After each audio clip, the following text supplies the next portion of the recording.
Hi Gemini, welcome to your general tarot tune-in. If you're new here, welcome to my channel. Um, this is for Sun, Moon, Rising, Venus, and North Node for the sign of Gemini. As always, take what resonates, leave what doesn't. If it doesn't resonate with you, just check your other placements. Yeah, so let's dive right in to see what is supporting you at this time, my dear Gemini. So starting off with the Starseed Oracle deck, we have Cracked Open, Rock Bottom, Surrender to the Alchemy of Life. So you might be experiencing a very deep energy right now. So I'm filming this reading in the just at the beginning of February, the middle of winter. So you could be in like a deep hibernation mode or a deep state of renewal. Yeah, so let's get another card just from a chakra balancing oracle deck to go get some more clarity before we dive into the tarot to see what's going on for you, Gemini, at this time. Workaholic. Okay, interesting. Okay, so you might be using work. And we got the color blue here. So this is connected to the throat chakra. We've got creativity. You know, you could be using your creativity, your work, as a way to escape or maybe avoid some deep feelings or emotions. You could be repressing things, but at the same time, there could be a fear of being cracked open or exposed. Something deep down that is just like, you know, really needing that release to the surface. Yeah, you might be using work as like a deflection or a way to avoid some deep feelings. Okay, so in your past energy, you've got the Six of Pentacles, the Four of Cups, and the Nine of Cups. So there is some balance taking place in your finances. With the Four of Cups to the Nine of Cups, it's like a wish, something that you've been wishing or trying to manifest for a long time. It's coming into play. It has been made available to you through this Nine of Cups and Six of Pentacles. Like, you've come into balance to receive something that you've been working hard for, that you wished or manifested. But the Four of Cups, I see you kind of like ignoring it or letting it pass you. Maybe because you are focused on this surface energy with the workaholic, maybe too much speaking, too much like mental chatter, too much focus on the mundane. So Gemini, I know I'm Gemini rising, so I get it. Like, the communication almost getting lost in like superficial communication that doesn't really have too much depth. Yeah, and you're being asked to surrender to the alchemy of life, surrender to the flow, the ebbs and the flows of life, releasing some sense of like hyper control or a need to control an outcome. And I think there is a fear. You potentially might have had a fear of this Four of Cups energy, like overtaking you. You know, maybe you've had a fear of being seen as like irresponsible or flaky, or, you know, once you stop engaging and just kind of surrendering and releasing to the outcome, maybe there has been some judgment that has been passed that like, yeah, but I feel like these are all just like mental perceptions that you've kind of made up in your head, you know, or it could just be like work office gossip, like things that are not true to your soul, but you're letting these things get to your head. Okay, so your present energy, you've got the King of Wands, the Three of Wands, and the Four of Wands. So I do see you planning some long-term, yeah, maybe like a long-term goal that you feel like will bring you into great alignment with this Four of Wands, this 1111, like looking for those synchronicities to kind of give you permission to let you know that you're on the right path or to continue going on the right path.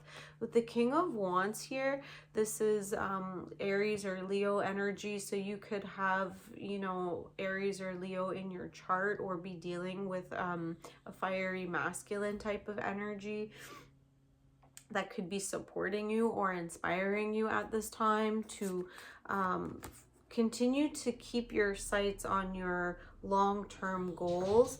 But there's a need for you to surrender to the process. So rather than holding on to the outcome or what your past mind maybe visualized on a vision board, I feel like the outcome has changed on maybe even a subatomic level. The things that you thought that you wanted have changed, but you're not quite sure yet in what way, or they're not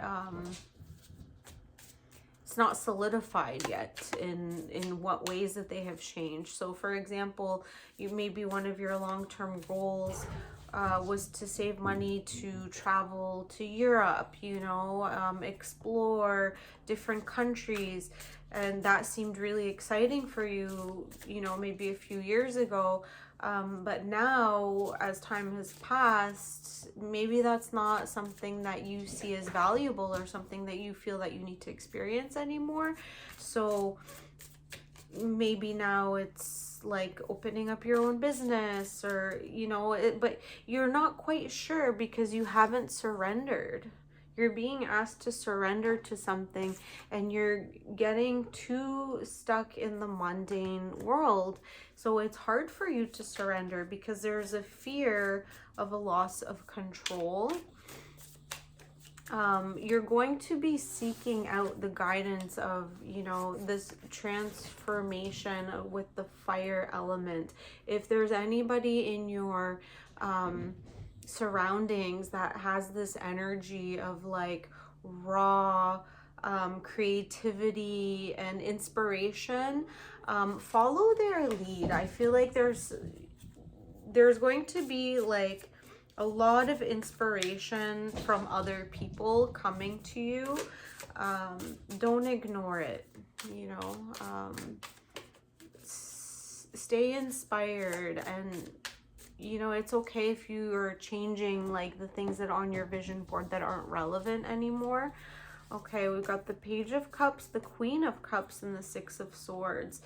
Yeah, I see you in your near future like getting really serious about the things that you find to be fulfilling, like moving away from this Page of Cups energy where it's like the pages are childish, the head in the clouds, not really knowing which direction they're going, very playful but very immature.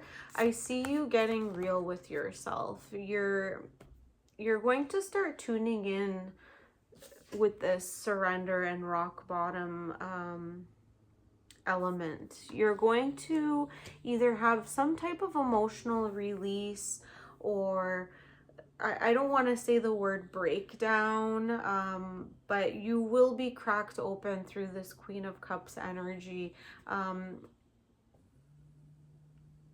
Yeah, so just either it's going to come at an unexpected time where it's almost going to feel like hormonal, like, okay, like I've repressed it for so long, it's coming out, and you're going to have to make space and time for it. Or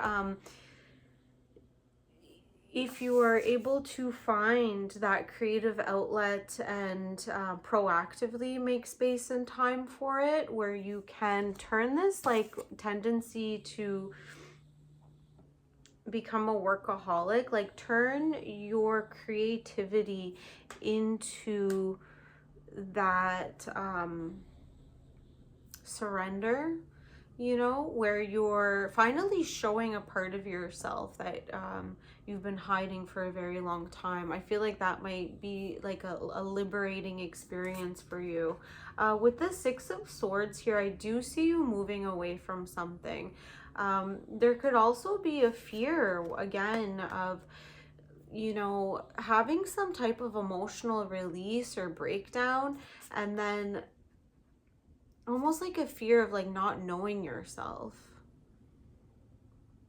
It's going to be like a rebirth, like something will be released, but it's going to make way for something better and something new. This could also signify like leaving something, you know, like once you've had this like emotional epiphany, it's going to clear a lot of mental space, a lot of energy that's been clouding your vision, and you're going to be able to leave or move from a situation much easier than when you're feeling like stagnant or kind of clouded, because you're just drowning yourself in the mundane world, in the work, in the like go from point A to point B to point C, and then it's Groundhog Day all over again. Yeah, so I'm seeing you like taking inspiration from like powerful figures in your immediate environment, and then with that inspiration, allowing yourself to meet yourself at a deeper level, and seeing like the inner psyche, the shadow, the part that, you know, we most avoid because it's not the pleasant parts of ourselves. But this being cracked open, it's going to allow you to move in a direction that feels more authentic for you, that is more in alignment to what your vision board has shifted towards. Okay. All right, my dear Gemini. So I'll end the reading there. I do plan to post extended soon. I'm still trying to figure out which platform to use, either Patreon or School. Let me know in the comments below if there's one that you prefer. I'm leaning towards School, but I know Patreon might be a little bit user-friendly. Yeah, so we'll see where it goes. Let me know if the reading resonated with you, and take care, my dear Geminis. Bye.